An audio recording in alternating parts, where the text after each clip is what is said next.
Today we're taking a look at these MLB matches, which are happening on Thursday, June 8, 2023, and giving you our team and total picks for today. Welcome back to High Stakes. Before we dive into our video, don't forget to subscribe and to push the notification bell so you don't miss any of our videos. Also check out our Patreon if you want access to our premium picks. Our Patreon is a way for us to help you improve your chances of making more money. You will find the link to our Patreon in the description and comments section below. Los Angeles Dodgers vs Cincinnati Reds.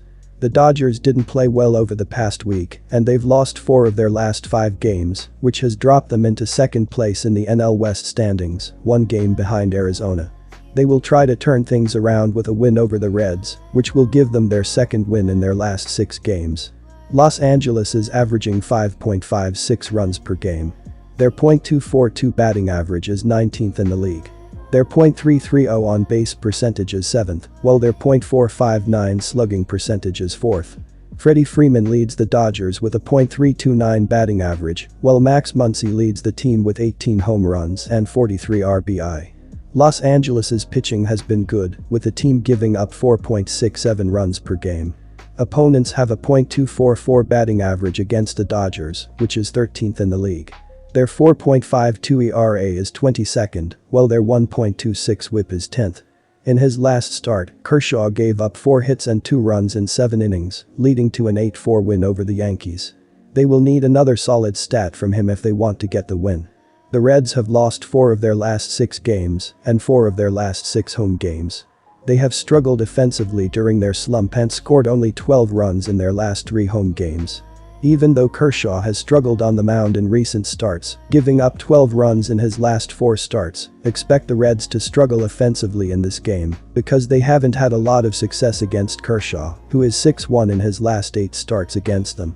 He gave up only 2 runs in his last 3 starts against the Reds and will keep their offense in check once again. The Dodgers have also struggled in recent games, and they've lost 2 of their last 3 road games. Despite their slump, they have played well offensively, scoring 24 runs in their last 3 road games. Expect them to play well offensively in this game because they have hit the ball well against right-handers, and Ashcraft has been terrible on the mound in recent starts, giving up 27 runs in his last 4 starts. He gave up 25 runs in his last 3 home starts and will have a hard time slowing down the Dodgers in this game. Go with Los Angeles to cover the money line. The Reds are playing well at the moment, and they've won 2 of their last 3 games. They will try to keep the momentum going with another win over the Dodgers, which will give them their 3rd win in their last 4 games. Cincinnati is averaging 4.62 runs per game. Their .254 batting average is 12th in the league. Their .333 on-base percentage is 5th, while their .390 slugging percentage is 22nd. Spencer Steer leads the Reds with a .290 batting average and 8 home runs, while Jake Fraley leads the team with 38 RBI. Cincinnati's pitching hasn't been good, with the team giving up 5.15 runs per game. Opponents have a .264 batting average against the Reds, which is 26th in the league. Their 5.01 ERA is 27th, while their 1.44 whip is 26th. In his last start, Ashcraft gave up 9 hits and 10 runs in 4 innings, leading to a 10-8 loss to Milwaukee. They will need a significantly better performance from him if they want to win this game. I'm siding with the over. Arizona Diamondbacks vs Washington Nationals. Merrill Kelly will make the start to conclude the series. Kelly registered another solid performance last time out, limiting the Braves to only 2 runs in 7 innings, and was credited with his 4th consecutive win. The veteran right-hander has the numbers of an ace. He has conceded 2 or fewer runs in all but 3 starts and has compiled a 2.80 ERA and a 1.08 whip, complemented by a 7-3 record in 70.2 innings on the season.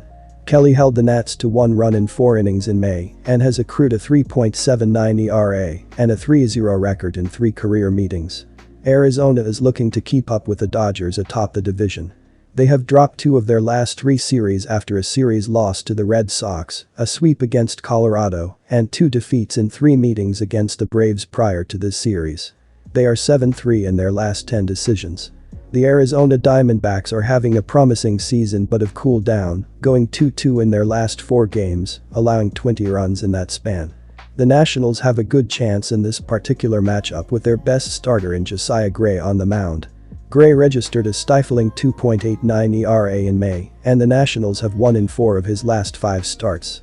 Furthermore, the Nationals can surprise teams with their offense, scoring an average of 5 runs in their last 10 games, including 5 runs in Tuesday's loss to Arizona. They are generating offense against the D-backs pitching, accumulating 24 runs in the 5 meetings this season. Our team pick is Washington Nationals plus 1.5 runs. The Nationals will give Josiah Gray the call on Wednesday. Gray wasn't quite at his best in his previous start, allowing 4 runs in 5.1 innings against the Phillies, escaping with a no decision in a clash the Nationals won. The young right-hander has been consistent, holding his opponent to 2 or fewer runs in 4 of his last 5 outings, and is carrying a 3.09 ERA and a 1.42 WHIP, along with a 4-5 record in 67 innings. Gray squandered 3 runs in 5 innings against Arizona last month and has conceded 4 runs in 10.1 career innings. The Nationals are concluding a 6-game homestand in this game. They were dealt 2 losses by the Phillies this past weekend due to weak pitching, squandering 22 runs. The bullpen struggled in Tuesday's loss to Arizona and is especially an issue, amassing a 4.84 ERA and a 1.46 WHIP on the year. Over 9 runs. Minnesota Twins vs Tampa Bay Rays. Minnesota has held strong atop the AL Central for most of the season, but their inability to create space is troubling. They've been the only team in the division not below .500 for over a month. Yet, their lead only sat at 3.5 games before Wednesday's results across the league. 3 other division rivals have kept pace, and pitching isn't to blame. Only one team has a lower staff ERA than the Twins. Although the bullpen has been great, it's a starting rotation that leads the majors in WAR, doing most of the heavy lifting. It's Bailey Ober's turn to start and build upon his 2.33 ERA this season. On the road, he's only allowed 1 run over innings of work. His walk rate may be up, but his WHIP is down, leading to the best results of his young career so far. Taking the best team in the league is never a bad idea. Taking that same team at home, where they've been nearly unbeatable, is an excellent idea. Tampa is a juggernaut in Tropicana Field this season, and Minnesota has a losing record on the road. Tampa's pitching can stack up with the Twins, but the Rays' offense is way more reliable. Roll with the Rays again. Taking Tuesday's game pushed the Tampa Bay Rays to 27-6 at home this season. They can add another win in this game before facing the formidable Texas Rangers this weekend. Tampa's success begins with starting pitching, as no rotation has a lower ERA than their 2.98 mark. Tyler Glasnow's return should only strengthen the rotation, even if he's not fully stretched out yet. Glasnow's first start this year was at home, and not that good. He followed it up with 5.1 innings of 1-run baseball in his second start. This will be the weakest offense he's faced in 2023, so there's a chance that his final line will be better than the previous 2. Considering Tampa's bullpen has tossed more innings than any other, with poor results, they need him back at his best. Also, the total number has gone under in 7 of Tampa's last 8. Take the under. Baltimore Orioles vs Milwaukee Brewers. The Orioles are 14 games over .50 and second to only Tampa in the AL East. Will they find a way past the Rays before the end of the regular season? B-Moore scores 4.92 runs per game, 7th, and hits .248, 16th, with a .737 ops, 12th. It's hit 69 homers, 14th, and stolen 47 bases, 10th, in 2023. The Orioles staff sports a 4.16 ERA, 15th, and a 1.33 WHIP, 19th, with 18 quality starts. Milwaukee took Tuesday's series opener over Baltimore with a walk-off single in the 10th inning. The victory pushed the Brew Crew back up the NL Central standings, giving them a half-game lead over Pittsburgh. The Orioles boast the second-best winning percentage on the road, 64.5%, and the third-best winning percentage as road underdogs in MLB. Thursday's starter Bradish has been a reliable arm in the O's rotation, holding half his opponents to 1 or no runs scored. Against a Milwaukee team that's 25th in scoring, 26th in ops, and 27th in batting average, I'm confident he will have a quality start. I'm wagering 3 units that Baltimore will win straight up Thursday afternoon. Our team pick is Baltimore money line. The Brewers average 4.02 runs, 25th, and hit .228, 27th, with a .681 ops, 26th. They have 70 home runs, 12th, and 55 stolen bases, 6th this year. The Milwaukee pitching staff has a 4.04 ERA, 13th, and a 1.28 WHIP, 15th, with 26 quality starts. The trend suggests a higher scoring affair between Milwaukee and the Orioles on Thursday. Take the over. San Francisco Giants vs Colorado Rockies. The San Francisco Giants improved to 30-30 on the season following Tuesday's victory at Coors Field. It was their third win in 7 games, as the Giants had dropped 2 straight 3-game sets against the Pittsburgh Pirates and Baltimore Orioles prior to the opening game of the Rockies series. Both Thairo Estrada and Jock Peterson returned from the Illinois on Tuesday, and Estrada went 3 for 5 with an RBI. I've mentioned Alex Cobb's poor ERA at Coors Field. On the other side, Chase Anderson has thrown 45 innings at Coors Field, posting a pedestrian 5.60 ERA and 1.50 WHIP. It's hard to trust the starting duo, so I'm going with the Giants because of their bullpen, though this game could easily go either way. Both teams have hit the ball very well of late.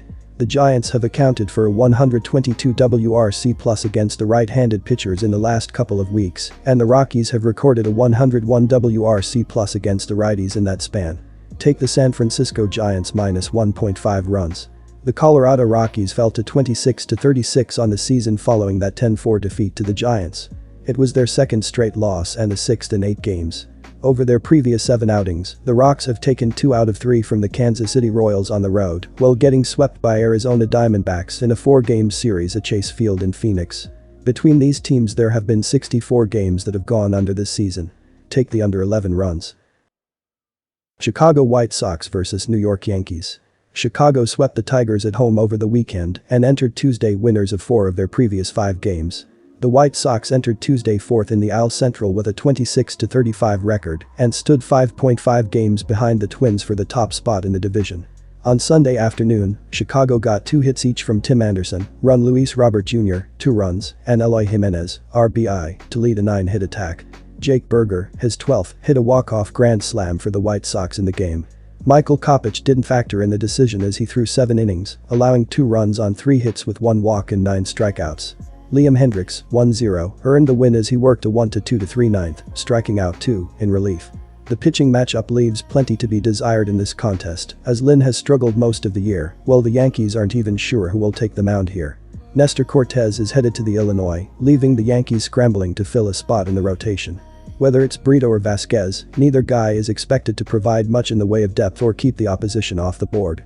The situation with Aaron Judge and his toe continues to linger over the Bronx Bombers as well and could play a factor in this one. In the end, with the shakiness of the New York pitching situation, give the slimmest of edges to the White Sox in this contest. Our team pick is Chicago White Sox. New York won 2 of 3 from the Dodgers on the road in a marquee interleague series over the weekend as they prevailed Sunday night. The Yankees entered Tuesday 36-25 on the season and stood 3rd in the AL East, 6.5 games behind the Rays for the top spot in the division. On Sunday night, New York finished with 5 hits in the game with Anthony Volpe, run, 2 RBI, the lone player with 2. Volpe hit his 9th homer of the season in the 9th inning to give the Yankees some breathing room. Domingo German didn't factor in the decision as he threw 6.2 innings, allowing 1 run on 4 hits with 1 walk and 6 strikeouts. Clay Holmes, 4-2, earned the win in relief as he threw 1 scoreless inning, allowing no hits with 1 walk and 2 strikeouts. Wandy Peralta threw 1.1 scoreless innings, allowing no hits with 1 walk and no strikeouts, for his 4th save. Our total pick is over 8.5 runs.